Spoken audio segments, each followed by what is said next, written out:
Hello, വണക്കം. Exit poll ഫലങ്ങൾ വന്നു. ഇതോടെ ഉണർവും ഉന്മേഷവും വന്നവരുണ്ട്, ഉറക്കം നഷ്ടപ്പെട്ടവരും മോഹഭംഗം വന്നവരുമുണ്ട്. എക്സിറ്റ് പോളുകൾ തെറ്റിയിട്ടുണ്ട്, ശരിയായിട്ടുമുണ്ട്. കാത്തിരിക്കാം മെയ് 4-നായി. ജനവിധി അറിയാൻ ഇനി 3 നാൾ മാത്രം. അധിക നാളില്ല, അധിക നേരമില്ല. വിധി ദിനം ഇതാ അടുത്തെത്തി. ഇനി നെഞ്ചിടിപ്പിന്റെ മണിക്കൂറുകൾ. കൗണ്ട് ഡൗൺ തുടങ്ങിക്കഴിഞ്ഞു. പ്രിയ പ്രേക്ഷകർക്ക് പൊതുജനം കഴുതയല്ല സാറിലേക്ക് സ്വാഗതം. ഞാൻ ബി ദിലീപ് കുമാർ.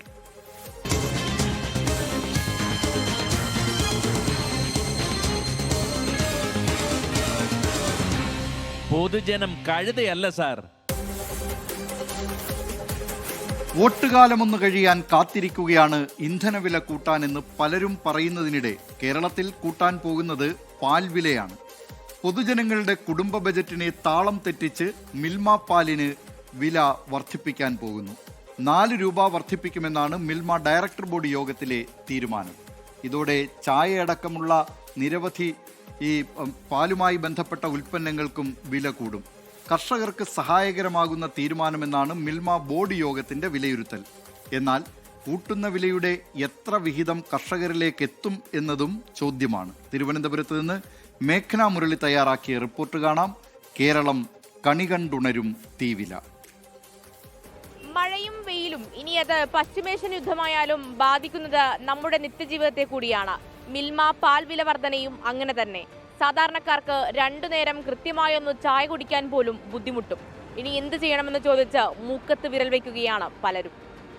10 രൂപയിൽ നിന്ന് 1 ഗ്ലാസ് ചായയുടെ വില 12ലേക്ക് എത്തിയത് അതിവേഗം. ഇനി മിൽമ പാൽ വില വർദ്ധിച്ചാൽ കണ്ണടച്ചു തുറക്കും മുൻപ് ചായക്ക് കൊടുക്കേണ്ടി വരിക 15 രൂപ. ഗുണമേന്മയുള്ള മിൽമ പാൽ ലിറ്ററിന് കൊടുക്കേണ്ടി വരുന്നത് 60 രൂപയ്ക്കടുത്ത്. പാലുമായി ബന്ധപ്പെട്ട മറ്റുൽപ്പന്നങ്ങളുടെയും വില എത്രയായി വർദ്ധിക്കുമെന്നതിൽ ആകാംക്ഷ. ചായക്ക് വില കൂട്ടേണ്ടി വരും. 15 രൂപ ആക്കേണ്ടി വരും. 15 ബുദ്ധിമുട്ട് എന്തായാലും അല്ലെങ്കിൽ വേണ്ടെന്ന് ചോദിക്കാം. അത്ര തന്നെ അല്ലേ, പിന്നെ പാലിന് വില കൂട്ടരുത്. സ്വാഭാവികമായിട്ടും നമ്മളത് റേറ്റ് കൂട്ടും. അല്ലാതെ മുൻപോട്ട് കൊണ്ടുപോകുന്ന കാര്യം പാടായിരിക്കും. അത് ഗ്യാസിൻ്റെ പ്രശ്നം, ഗ്യാസിന് വില കൂടുതലാണ്. ഗ്യാസ് കിട്ടുന്നതിന് കാലതാമസമുണ്ട്. ചായ ഇപ്പോൾ 12 രൂപയാണ് മേടിക്കുന്നത്. 10 രൂപയായിരുന്നു, ഇപ്പോൾ 2 രൂപ കൂട്ടി 12 രൂപയാക്കി. ഇനി അത് 15 രൂപ ആക്കും. പാലിന് വില കൂട്ടിയാൽ അങ്ങനെ മുമ്പോട്ട് പോകാനേ പറ്റത്തുള്ളൂ.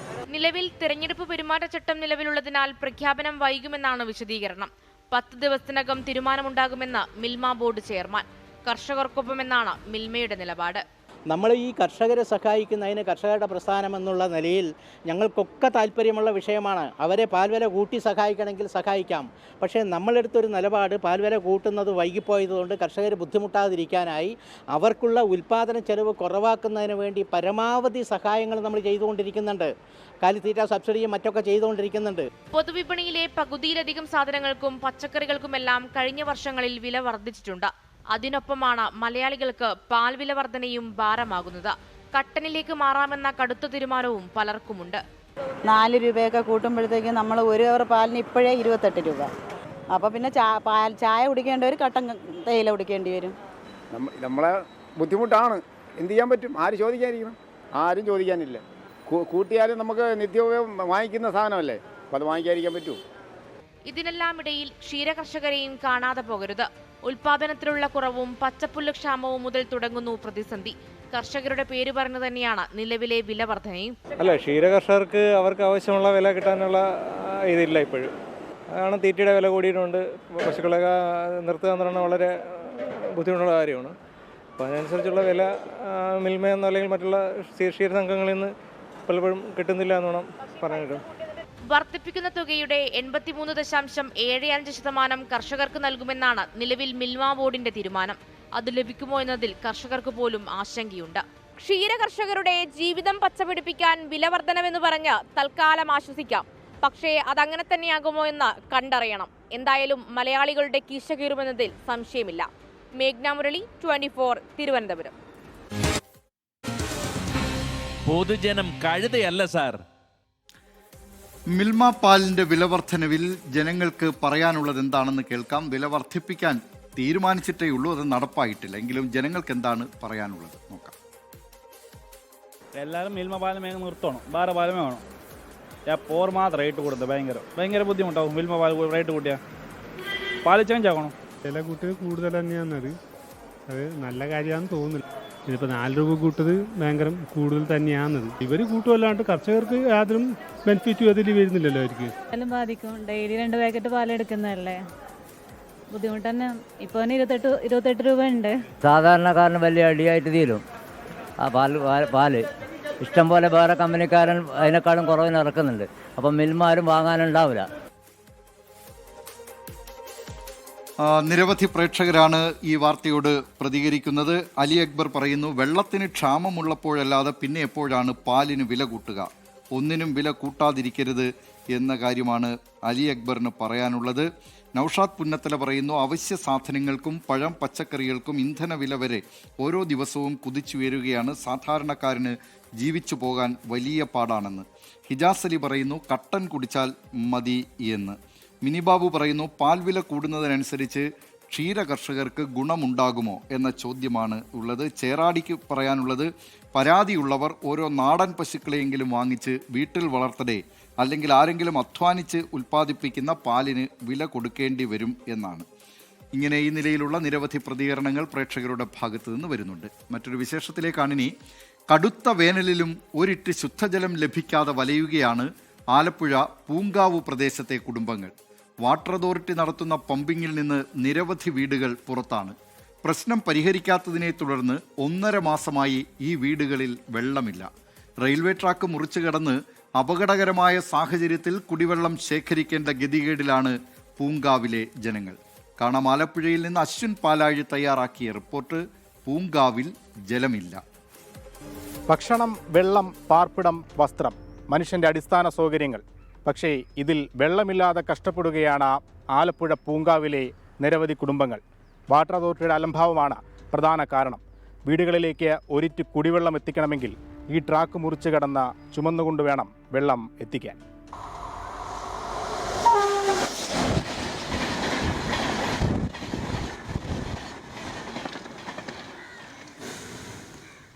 ടാപ്പിൽ പോലും വെള്ളം, ടാങ്കിൽ വെള്ളം വന്നില്ല, ഒരു തുള്ളി പോലും വന്നില്ല. ആണ് ഭയങ്കര പാടാണ്. കതപ്പലും ഒക്കെ ഉണ്ട്. പിന്നെ പിള്ളേർ ജോലിക്ക് പോകാനും പിള്ളേരെ ഞാൻ അധികം ബുദ്ധിമുട്ട്. അപ്പനോടേ പറയുള്ളൂ വെള്ളം ഇല്ലെങ്കിൽ. അപ്പനാണ് സൈക്കിളിൽ പോയി വെള്ളം എടുക്കും. പിന്നെ പൈപ്പ് വെള്ളം ഞങ്ങൾ പോയി എടുക്കും. ഈ ട്രാക്ക് കയറി അപ്പുറത്തിറങ്ങി റെയിൽവേ ട്രാക്ക് പിന്നെ റോഡ് കടന്ന് അപ്പുറത്ത് ചെന്ന് ആ വീട്ടിൽ നിന്ന് അയച്ചിട്ട് വെള്ളം എടുക്കുന്നത്. ഇവിടെ എല്ലാ വീടുകളിലും ചെന്ന് എല്ലാവർക്കും കൂടെ ഒന്നിച്ചെടുക്കാൻ പറ്റിയല്ലോ. അതുകൊണ്ട് പല വീട്ടിൽ നിന്ന് ഞങ്ങൾ പലരായിട്ട് പോയി എടുക്കുക.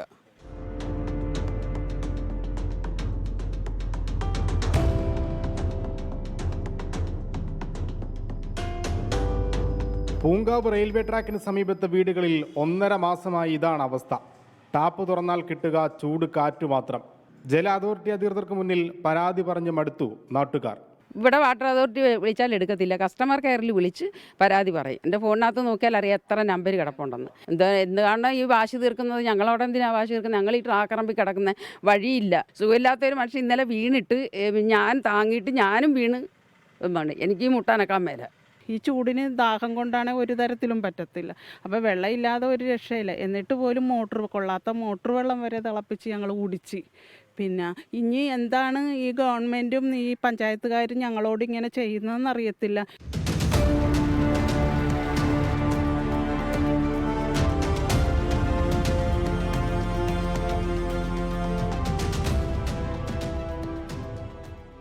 ട്രാക്കിന് എതിർവശത്തെ വീടുകളിൽ വെള്ളം കൃത്യമായി എത്തുന്നുണ്ട്. പരാതിയുടെ അടിസ്ഥാനത്തിൽ വഴിച്ചേരി സബ് ഡിവിഷൻ ഓഫീസിൽ നിന്ന് പരിശോധനയ്ക്കെത്തി. പമ്പിങ്ങിൽ ഇന്നേ വരെ തടസ്സമുണ്ടായിട്ടില്ലെന്നാണ് അധികൃതരുടെ വിശദീകരണം. സംഭരണിയിൽ നിന്നുള്ള വെള്ളം വീടുകളിൽ എത്തിച്ചേരാനുള്ള പവർ പമ്പിങ്ങിനില്ലെന്നും ഉദ്യോഗസ്ഥർ ചൂണ്ടിക്കാണിക്കുന്നു. പാട്ടുകളത്തിൽ നിന്നാണ് ഞങ്ങൾക്ക് വെള്ളം ഇവിടെ സപ്ലൈ ചെയ്യുന്നത്. അവരിച്ചിരി സ്പീഡ് കൂട്ടിയിട്ടാൽ ഞങ്ങൾക്ക് ഇച്ചിരി വെള്ളമെങ്കിലും കിട്ടും. അവരത് ചെയ്യുന്നില്ല. അവർ പറയണ ഒരു മോട്ടർ കേടാന്ന്. അതെന്താ ഈ വർഷങ്ങളായിട്ട് ഇത് കേൾക്കുന്ന.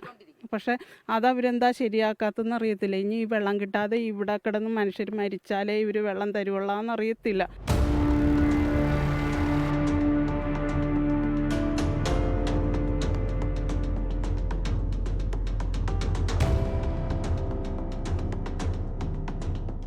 ട്രാക്കിനപ്പുറത്തെ വീടുകളിൽ നിന്നാണ് നിലവിൽ കുടിവെള്ളം എടുക്കുന്നത്. ജീവിത പ്രശ്നത്തിൽ അയൽവാസികളുടെ കരുതലിലാണ് ഇവരുടെ മുന്നോട്ട് പോക്ക്. ഞങ്ങൾ ഒരു തൂക്ക് വെള്ളം കൊണ്ട് ചിലപ്പോൾ ഒരു ദിവസം കഴിയും.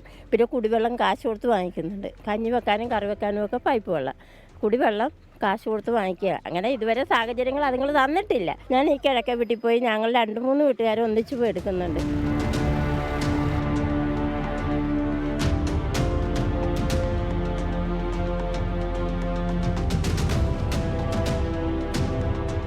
വാട്ടർ അതോറിറ്റിയുടെ പൈപ്പാണിത്. പക്ഷെ ഇതിൽ വെള്ളം വന്നിട്ട് കുറേ നാളുകളായി. തുറന്നാൽ കാറ്റു മാത്രം. വെള്ളമില്ലെങ്കിലും കൃത്യമായി ബില്ല് വരാറുണ്ട്. ഏറ്റവും ഒടുവിൽ വന്ന ബില്ല് 1118 രൂപ. ഇതാണ് ഇവിടുത്തെ അവസ്ഥ. കഷ്ടമാണ് സാർ. ആലപ്പുഴയിൽ നിന്ന് ഷിബിൻ ബഷീറിനൊപ്പം അശ്വിൻ പാലാഴി, 24.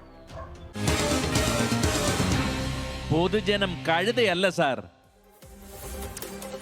അതെ, അശ്വിൻ പാലാഴി പറഞ്ഞു നിർത്തിയതുപോലെ കഷ്ടമാണ് സാർ. ഇക്കാര്യത്തിൽ വാട്ടർ അതോറിറ്റി അടിയന്തര നടപടി സ്വീകരിക്കണം. റെയിൽവേ ട്രാക്കിന്റെ ഒരു വശത്ത് ജലം ലഭിക്കുന്നുണ്ട്, മറുവശത്തുള്ളവർക്ക് കുടിവെള്ളം കിട്ടുന്നില്ല. അവർക്ക് പക്ഷേ കൃത്യമായി ബില്ല് ലഭിക്കുന്നുണ്ട്.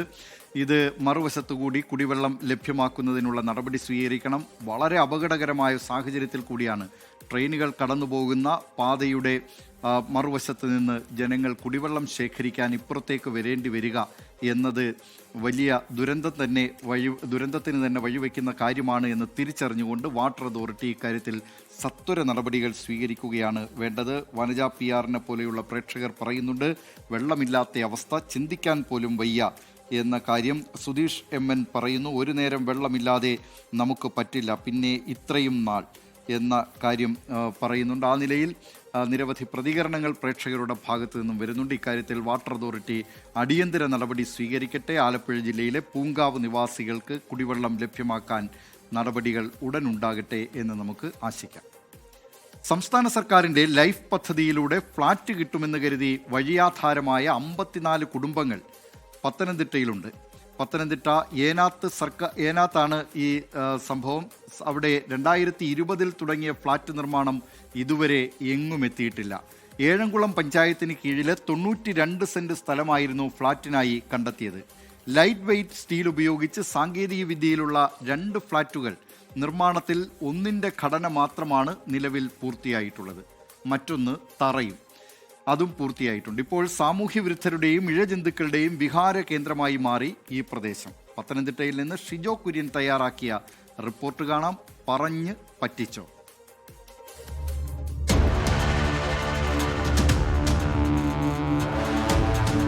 2020 സെപ്റ്റംബർ മാസം 24-ാം തീയതി നിർമ്മാണോദ്ഘാടനം നടത്തിയ ലൈഫ് ഭവന പദ്ധതിയുമായി ബന്ധപ്പെട്ട ഫ്ളാറ്റ് സമുച്ചയമാണ് ഈ കാണുന്നത്. 6 മാസം കൊണ്ട് പദ്ധതി പൂർത്തിയാക്കി ഗുണഭോക്താക്കൾക്ക് നൽകുമെന്നായിരുന്നു പ്രഖ്യാപനം. വർഷം 5 കഴിഞ്ഞിട്ടും പദ്ധതി എങ്ങും എത്തിയില്ല. ലൈറ്റ് വെയ്റ്റ് സ്റ്റീൽ ഉപയോഗിച്ചുകൊണ്ട് സാങ്കേതിക വിദ്യയിൽ ഫ്ളാറ്റ് നിർമ്മിക്കുമെന്നായിരുന്നു പ്രഖ്യാപനം. 2 ഫ്ളാറ്റുകൾ നിർമ്മിക്കാനായിരുന്നു തീരുമാനം. ഒന്ന് ഘടന മാത്രം പൂർത്തിയാക്കി, മറ്റൊന്ന് ഇങ്ങനെ തറകെട്ടി മാത്രം ഇട്ടിരിക്കുകയാണ്.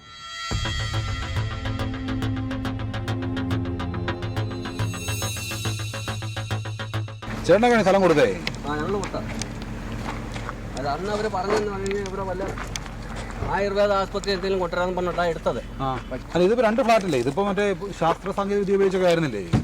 അത് അവർ എന്തൊക്കെയാണ് അതാണ് ഇത് തെറ്റിട്ടുണ്ടെടുത്തത്. ഇപ്പോഴത്തെ അവസ്ഥയെന്ന് പറയുന്നത് യഥാർത്ഥത്തിൽ നമുക്ക് ചിന്തിക്കാൻ പോലും പറ്റാത്തൊരവസ്ഥയിൽ കൊണ്ടെത്തിക്കുകയാണ്. 2017-18 കാലയളവിൽ ഗവൺമെൻറ് പഞ്ചായത്തിനെ കൊണ്ട് ഫ്ലാറ്റ് സമുച്ചയം പടുത്തുയർത്തുന്ന 1087 കുടുംബങ്ങളെ പാർപ്പിക്കുന്നതിന് വേണ്ടിയായിരുന്നു. പക്ഷേ ഗുണഭോക്തൃ ലിസ്റ്റ് എടുത്തു. ഒരു കുടുംബത്തെ പോലും പാർപ്പിക്കുവാനോ ആ സമുച്ചയം പടുത്തുയർത്തുവാനോ നാളിതുവരെ ഏഴംകുളം ഗ്രാമപഞ്ചായത്തിന് കഴിഞ്ഞിട്ടില്ല എന്നുള്ള ദയനീയ അവസ്ഥയാണ് ഇപ്പോൾ നിലവിലുള്ളത്. ഏഴംകുളം പഞ്ചായത്തിലെ ഭൂരഹിതരായ 54 കുടുംബങ്ങൾക്ക് ഫ്ളാറ്റ് നൽകുമെന്നായിരുന്നു പ്രഖ്യാപനം. ഇതിനായി ഏനാത്ത് 92 സെന്റ് ഭൂമി വാങ്ങി. ഈ പാതി പണിതിട്ട ഫ്ളാറ്റ് സമുച്ചയത്തിൻ്റെ ഇരുമ്പും സ്റ്റീലുമെല്ലാം ബഹുഭൂരിപക്ഷവും തുരുമ്പെടുത്തു തുടങ്ങി. കാട് വളർന്ന് ആകാശം മുട്ടാറായി. എന്നിട്ടും പദ്ധതിയെക്കുറിച്ച് അധികൃതർക്കാർക്കും യാതൊരു മിണ്ടാട്ടവുമില്ല.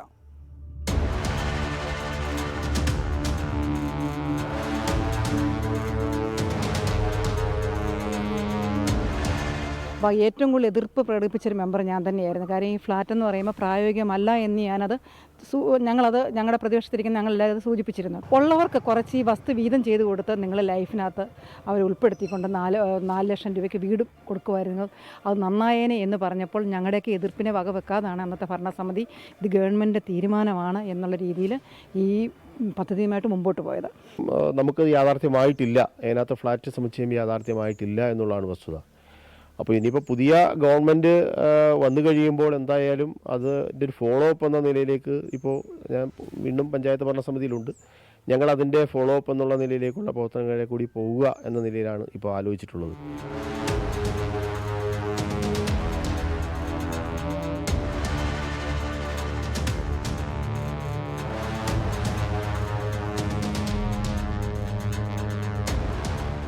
ഇനി ഈ പദ്ധതിയുടെ ഭാവി എന്താകുമെന്ന് ആർക്കും അറിയില്ല. ഫ്ളാറ്റ് പ്രതീക്ഷിച്ചിരുന്ന ഗുണഭോക്താക്കൾ ആകെ നിരാശയിലാണ്. ഒന്നും രണ്ടുമല്ല, 7 കോടിയിലധികം രൂപ മുതൽ മുടക്കിയായിരുന്നു ഈ പദ്ധതി കൊണ്ടുവരാൻ തീരുമാനിച്ചിരുന്നത്. എല്ലാം ശരിയാക്കുമെന്ന് പറഞ്ഞ സർക്കാർ സംവിധാനങ്ങൾ എന്തുകൊണ്ട് ഇതൊന്നും കാണുന്നില്ല എന്നുള്ള ചോദ്യമാണ് സാധാരണക്കാരായ ആളുകൾ ചോദിക്കുന്നത്. എത്രയും വേഗം ഇനിയെങ്കിലും ബന്ധപ്പെട്ട അധികൃതർ കൺതുറന്ന് ഈ പദ്ധതി പൂർത്തിയാക്കി ഇതിൻ്റെ ഗുണഭോക്താക്കൾക്ക് ഫ്ളാറ്റ് കൈമാറുകയാണ് ചെയ്യേണ്ടത്. ഷൈജു ചാവശ്ശേരിക്കൊപ്പം ഷിജോ കുര്യൻ, 24. പൊതുജനം കഴുതയല്ല സാർ.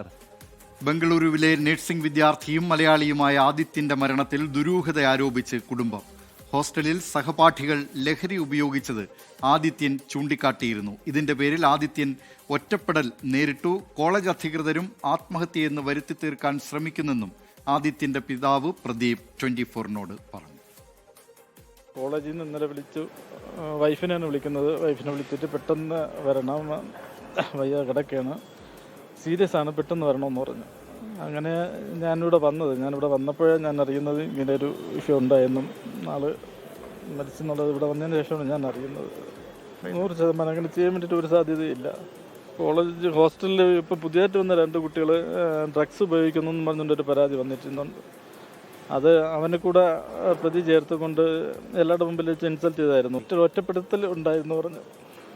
കോളേജിൻ്റെ ഭാഗത്തുള്ള ഇടപെടലിൽ ഞാൻ പറഞ്ഞില്ലേ, അത് മോൻ സ്വന്തമായിട്ട് ചെയ്തതാണെന്നുള്ളത് വരുത്തി തീർക്കാൻ വേണ്ടിയിട്ടുള്ള ശ്രമമാണ് അവർ നടത്തുന്നത്.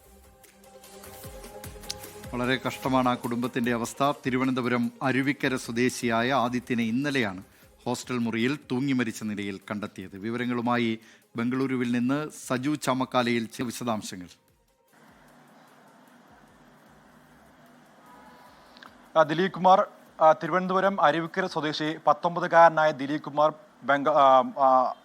ആദിത്യൻ ബംഗളൂരുവിലെ BTL കോളേജിലെ 2ാം വർഷ നഴ്സിംഗ് വിദ്യാർത്ഥിയാണ്. ഇന്നലെയാണ് ആദിത്യൻ റൂമിൽ തൂങ്ങി മരിച്ച നിലയിൽ കണ്ടെത്തിയത്. ഈ സംഭവവുമായി ബന്ധപ്പെട്ട ഇന്നലെ തന്നെ കുടുംബത്തെ ഈ വിവരം അറിയിച്ചിരുന്നു. പക്ഷേ അവർ ഇന്ന് ഇവിടെ എത്തി ഇതിൽ ദുരൂഹത ആരോപിക്കുകയാണ്. പ്രത്യേകിച്ച് തങ്ങളുടെ മകൻ ഇത്തരമൊരു കാര്യം ചെയ്യാൻ ഒരിക്കലും തുനിയില്ല. പ്രത്യേകിച്ച് അമ്മയുമായിട്ടോ അച്ഛനുമായിട്ടൊക്കെ വളരെ അടുപ്പമുള്ള മകനാണ്. ഈ വിഷുവിന് വീട്ടിൽ വന്നിരുന്നു. ഈ കോളേജുമായി ബന്ധപ്പെട്ടുള്ള ചില കാര്യങ്ങളൊക്കെയും സൂചിപ്പിച്ചു. ഏറ്റവും പ്രധാനപ്പെട്ടത് അതായത് ഈ ആദിത്യൻ്റെ റൂമിലുള്ള മറ്റ് സഹപാഠികൾ ലഹരി ഉപയോഗിച്ചിരുന്നു. ഇത് ആദിത്യൻ ഈ ലഹരിയും അതോടൊപ്പം തന്നെ പാൻ മസാലകളും ഒന്നും ഉപയോഗിക്കാത്ത ആളാണ്. അപ്പോൾ ആദിത്യൻ ഇത് ഈ ഹോസ്റ്റൽ അതോറിറ്റി അതോടൊപ്പം തന്നെ കോളേജിലും കംപ്ലയിൻറ്റ് ചെയ്തിരുന്നു. ഇതുമായി ബന്ധപ്പെട്ട് ആദിത്യനെതിരെ കോളേജിൻ്റെ ഭാഗത്തുനിന്നും പ്രത്യേകിച്ച് ഈ വിദ്യാർത്ഥികളുടെ ഭാഗത്തുനിന്നും ഒരു നീക്കമുണ്ടായിരുന്നു. അതുകൊണ്ട് തന്നെ ആദിത്യനെ ഒറ്റപ്പെടുത്തുന്ന നിലത്തിലേക്ക് ഈ പോളുകൾ പ്രവചിച്ചതിനേക്കാൾ കൂടുതൽ കോൺഗ്രസ് നേതാവ് രമേശ് ചെന്നിത്തല UDF അധികാരത്തിൽ വരും എന്ന പൂർണ്ണമായ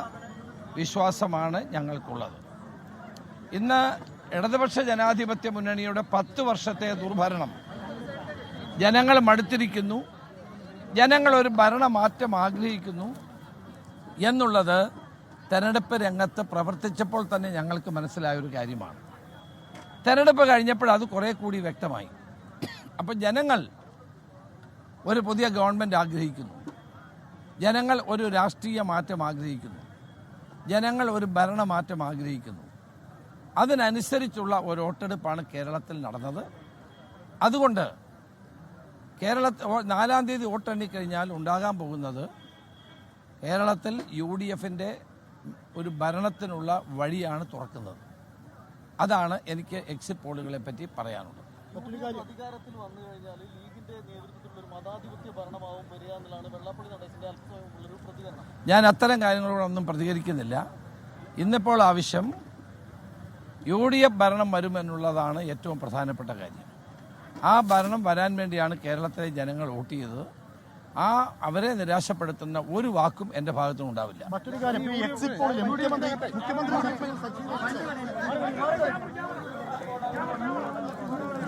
കോൺഗ്രസ് നേതാവ് രമേശ് ചെന്നിത്തല മാധ്യമപ്രവർത്തകരോട് സംസാരിക്കുകയായിരുന്നു. മെയ് 4-ാം തീയതി കഴിയുമ്പോൾ സംസ്ഥാനത്ത് UDF അധികാരത്തിൽ വരും എന്നാണ് രമേശ് ചെന്നിത്തല പറഞ്ഞത്. മറ്റു ചോദ്യങ്ങളോട് പ്രതികരിക്കാൻ UDF പ്രവർത്തകരെ നിരാശരാക്കുന്ന തരത്തിലുള്ള മറ്റ് വിഷയങ്ങളിലൊന്നും പ്രതികരണത്തിന് താനില്ല എന്നാണ് രമേശ് ചെന്നിത്തല മാധ്യമപ്രവർത്തകരോട് പറഞ്ഞത്. നമ്മൾ പോകുന്നത് വയനാട്ടിലേക്കാണ്. വയനാട് അമ്പലവയലിൽ മൃതദേഹങ്ങൾ അടക്കുന്നതിനായി സജ്ജീകരിച്ച ക്രെമറ്റോറിയമുണ്ട്. പക്ഷേ ഉദ്ഘാടനം കഴിഞ്ഞ 6 മാസമായിട്ടും അവിടെ ഒരു മൃതദേഹം പോലും ദഹിപ്പിക്കപ്പെട്ടിട്ടില്ല. ആവശ്യത്തിന് സൗകര്യങ്ങൾ പോലും ഒരുക്കാതെയാണ് ഉദ്ഘാടനം നടത്തിയതെന്നാണ് പ്രദേശവാസികളുടെ ആരോപണം. വയനാട്ടിൽ നിന്ന് കാളിദാസൻ ദേവദത്തം തയ്യാറാക്കിയ റിപ്പോർട്ട് കാണാം. തട്ടിക്കൂട്ടിൻ്റെ സ്മാരകം. മരണങ്ങൾ ആകസ്മികമാണ്. അവ വേദനയുണ്ടാക്കുന്നതാണ്. ഉറ്റവരുടെ മൃതദേഹങ്ങൾ അടക്കുമ്പോഴും ദഹിപ്പിക്കുമ്പോഴും ആ വേദന തീവ്രമായിരിക്കും. അവരെ ദഹിപ്പിക്കാൻ കാലതാമസം കൂടിയെടുത്താലോ? അമ്പലവയലിലെ ഈ ക്രെമറ്റോറിയം പ്രവർത്തിക്കാത്തതിൽ പ്രദേശവാസികളുടെ ആശങ്ക അതാണ്.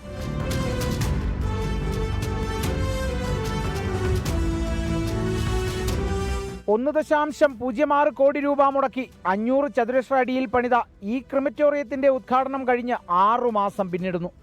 എന്നാൽ ഇന്നും ഈ കുഴലിലൂടെ പുകയുയരുന്നത് ജനങ്ങൾ കണ്ടിട്ടില്ല. ഏറ്റവും പാവങ്ങളെന്ന് പറഞ്ഞാൽ ഞങ്ങൾ തന്നെ ഓരോ പിരിവെടുത്തിട്ട് വരെ ഇവരെ സഹായിച്ചിട്ടുണ്ട്. കാരണം ഇങ്ങനെ ഓരോ പ്രശ്നങ്ങൾ വരുമ്പോൾ അത്രക്കും പാവപ്പെട്ടവരാണ് ഈ ഭാഗങ്ങളിൽ പരിസരങ്ങളിൽ താമസിക്കുന്നത്. കുറഞ്ഞ ആൾക്കാരേ ഉള്ളൂ, കുറച്ച് ഇതില്ലവർ. അപ്പോൾ ഇവരിങ്ങനെ കോടികൾ മുടക്കി ഇവിടെ കെട്ടിയിടുന്നപ്പോൾ 1.25 ഇതിന് മുടക്കിയെന്ന് പറഞ്ഞു. ഇതെന്താ പാകമായി പോകണം? ആളുകൾ ജനങ്ങളുടെ ആവശ്യങ്ങൾക്കാണല്ലോ, ജനങ്ങളെ ഓരോ പണ്ടെടുത്തിട്ടാണല്ലോ ഇങ്ങനത്തെ പരിപാടികൾ ചെയ്യുന്നത്.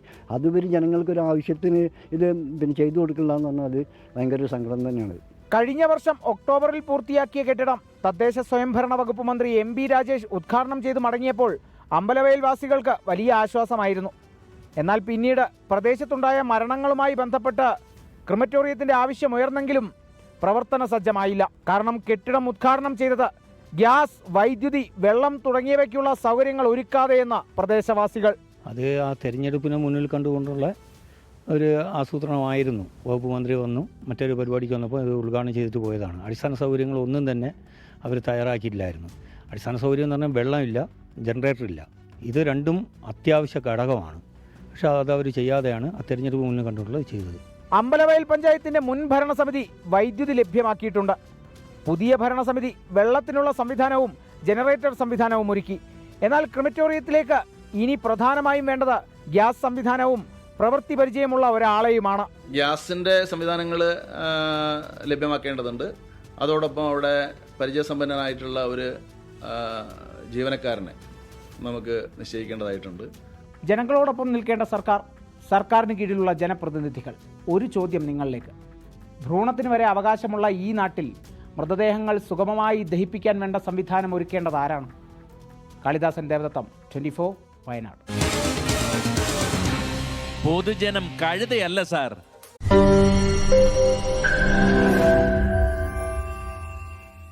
ലോകത്തെവിടെയായാലും ഏത് സമയത്തും 24 വാർത്തകളും ഓഗ്മെന്റഡ് റിയാലിറ്റി പാക്കേജുകളും എക്സ്പ്ലെയിനറുകളും വിശദമായി കാണാൻ ഞങ്ങളുടെ YouTube ചാനൽ നിങ്ങൾക്ക് സബ്സ്ക്രൈബ് ചെയ്യാം.